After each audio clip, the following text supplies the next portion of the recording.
Good morning, I'm Scott Nielsen, Operations Section Chief on San Juan Teammate, and I'm here to give you your operational update for Sunday, August 31st, 2025 for the Stoner Mesa Fire.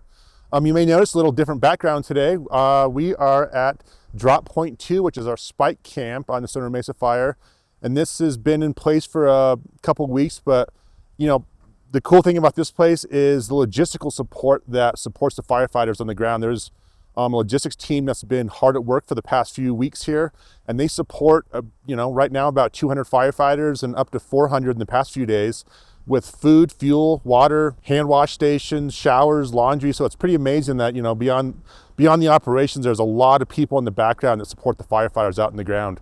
So with that, we'll go into our update on the fire.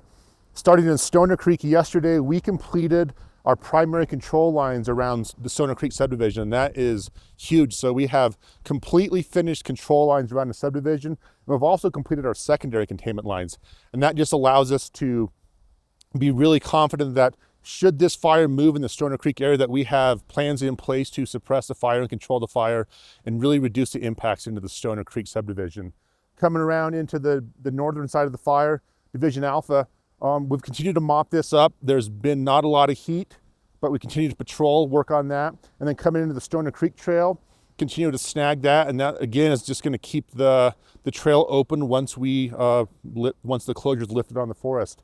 Coming down into the top of the fire near the Stoner Dip area, in the Stoner Creek area, this thing hasn't really seen a lot of heat or smoke for the past few days. We continue to monitor that from up on a ridge looking at it, and then periodically we send some people down the Stoner Creek Trail just to make sure that fire's edge remains cool. Coming in towards kind of the head of the fire, the closest area to Rico, there was a smoke observed right here around 862. That thing is interior. It's definitely visible from some areas. But if you look where it's at, it's actually surrounded by a lot of really coal black. And by coal black, I mean fuel that hasn't really burned and doesn't have a lot of potential to move. So there will be some smoke visible in here for a few days, but we're definitely monitoring that and don't feel any, don't have any concern about that moving or posing any problems anytime soon. Coming back down in the southeast part of the fire, Division Tango, not a lot of heat. We found about 5 smokes in here, all of them within or more than 150 feet from the line. And these containment lines and where the burned fire areas is pretty cool. So we'll continue to see more smoke production. There could be a little bit of open flame with these sunny, warmer days, but nothing really seems to be posing a threat. We have worked on rehabbing some of the dozer lines to the Calico Trail and also down here into Priest Gulch. And those lines are just being rehabbed, so if it does rain, we don't get any runoff or erosion problems from the control lines. And as the fire cools down, we're gonna really work on doing more rehab in those areas.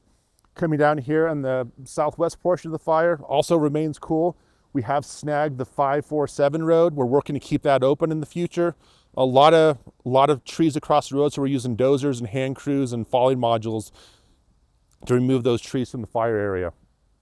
Coming down into here, we have a lot of stuff to remove, so we're taking logs and stuff that were cut out for the control lines, and we're going to put those down at drop point 103.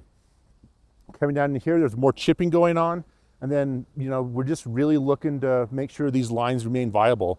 We don't have any concerns about that, but we're still patrolling our primary and secondary control lines.